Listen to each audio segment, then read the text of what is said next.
strange Dr. Weird.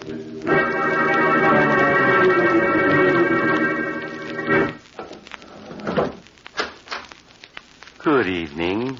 Come in, won't you?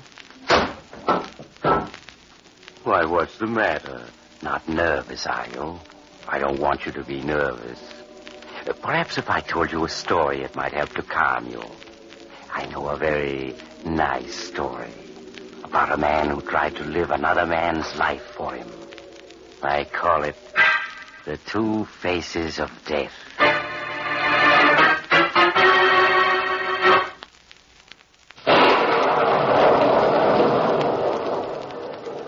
And now for my story, The Two Faces of Death. In an office high above the city, George Post of the financial firm of Post & Jones is dictating to his secretary, Nelson Smith, when the telephone rings. Shall I answer it, Mr. Post? No, I'll get it, Nelson. Hello, Post speaking. Who? Oh. Yes. Yes, I see. Monday morning, you say? And the tip came from... Yes, I get it. I'll take the necessary steps. Goodbye. Nelson, where are you going? I was going to the washroom, Mr. Post. Come back here. Yes, sir. Nelson, that phone call was from a friend of mine.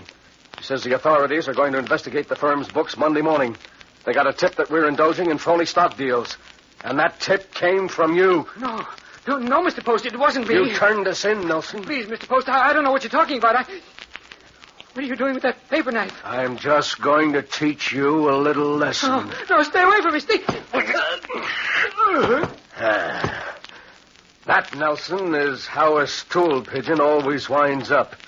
Dead. Is there anything wrong, George? I thought Good Lord, what have you done? Listen, Waller. Nelson tipped off the feds that our stock deals have been phonies. We've got to clear out. I had to kill Nelson or he'd have had the cops right after us. Yes, but murder... Don't worry, I have a plan. We'll hide Nelson's body in the closet. This is Friday. It won't be found till Monday. But then what? All right, you'll see. Right now, we're going to drive up to my lodge in the mountains. I have a new lodge keeper up there named Tony Amato. And Tony's going to surprise you, Walter. He's going to surprise you very much.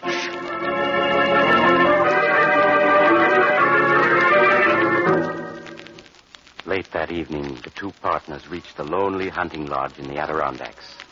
And when Walter Jones got his first glimpse of Tony Amato, the lodge keeper, he could scarcely conceal his astonishment.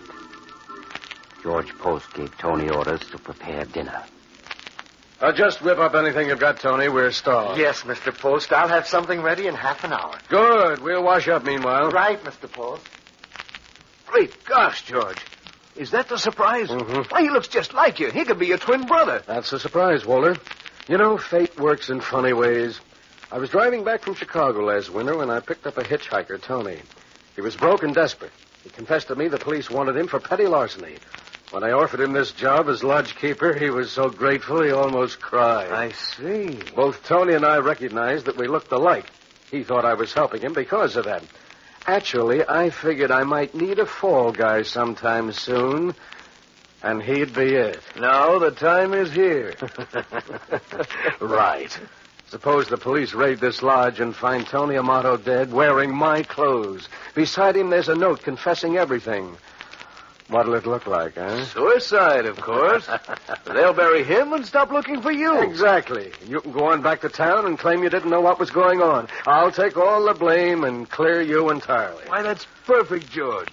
But after you've taken care of Tony Amato's identity, what'll you do? I'll go back to Chicago and give myself up to the police. What? Yes. I'll claim amnesia. Oh. Say I can't remember what happened. Just that I committed some kind of crime, and I want to clear myself. If necessary, I'll go to jail for 6 months for petty larceny.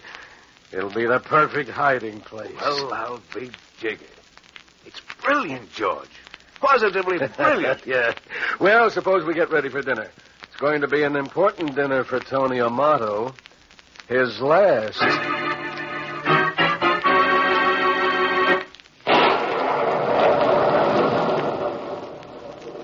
Now I'll continue my story, The Two Faces of Death. Dinner at the hunting lodge is over. And George Post has invited Tony Amato, who looks so strangely like him, to sit down and have a drink with them. Tony is almost pathetically grateful to his employer. Gee, Mr. Post, I don't know what I'd have done if you hadn't picked me up that day. I can't tell you what this job means to me. George is like that, big-hearted. You like it here, Tony? Oh, it's swell, Mr. Jones. So quiet and peaceful. You haven't been into the village much, have you, Tony? Oh, no, Mr. Post. You warned me about that. I haven't been to town once in the whole 3 months. Good. Well, let's finish our drinks. Here's to crime. Gee, that's good. Well, Mr. Post, if you'll excuse me, I'll clear off. I feel so funny. What's wrong with me? You're dying, Tony, that's all. Dying? Yes, there's poison in that drink. You see, Tony, I need your life. You're going to die and become me. I'm going to live and become you. Simple, isn't it? You're going to become me? That's hot one. Well, I hope you enjoy it. I hope you enjoy being Tony Amato. Well, he's gone. Very nicely done, George. Yes, I think so. In a moment, you'll join him, Walter. I'll join him. What do you say? Just that I poisoned your drink, too. You poisoned my drink? Yes, you don't think I could leave you alive to double-cross me for the money we've got hidden away, do you? I was going to double-cross you, George. But you beat me to it. You're clever, George. Very clever. Someday, you'll be too clever. Someday.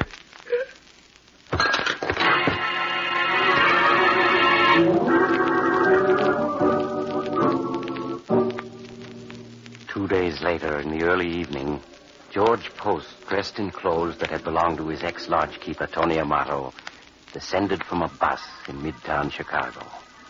He walked a few blocks, then stopped to buy an evening paper. It should be here. They've had plenty of time to find the bodies. Oh, yes. Yeah, here it is. Banking firm partners in suicide pact. Police disclosed today that George Post and Walter Jones, the stock brokerage firm of Post and Jones, took their own lives. Save for a complete auditing of the books to determine the size of the swindle, authorities have marked the case closed. Well, that's that. George Post is dead. Now to carry out the rest of the plan, to give myself up to the police and clear Tony Amato's record. Uh-oh, here comes a policeman now. He'll do. Oh, officer. What is it? Officer, I want to give myself up. Give yourself up? What for would you be giving yourself up now? Oh, Tony Amato, is it? What? Well, what brings you back to Chicago, Tony? Oh, you know me? Sure, I know you, Tony. Didn't I see you often enough hanging out in the pool rooms here in me beat? Oh, then you must know what I did. What I'm wanted for. Huh?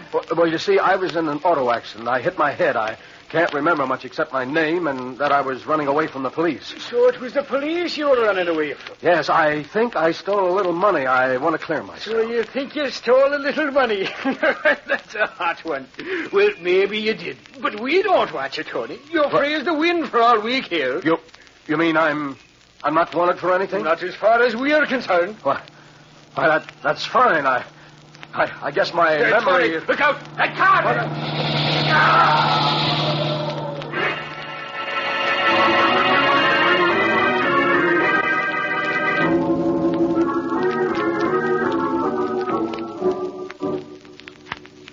Here he is, Inspector.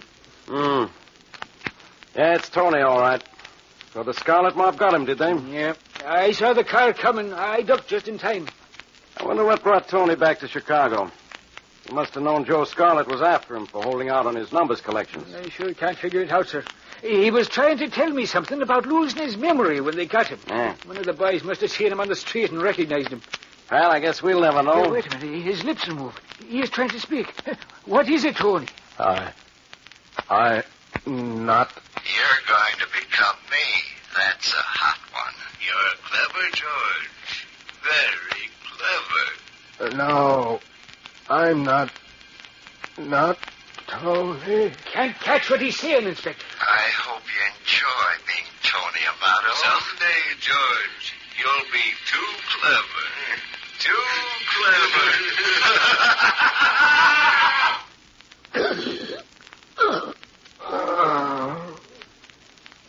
dead, Inspector. Tony is dead.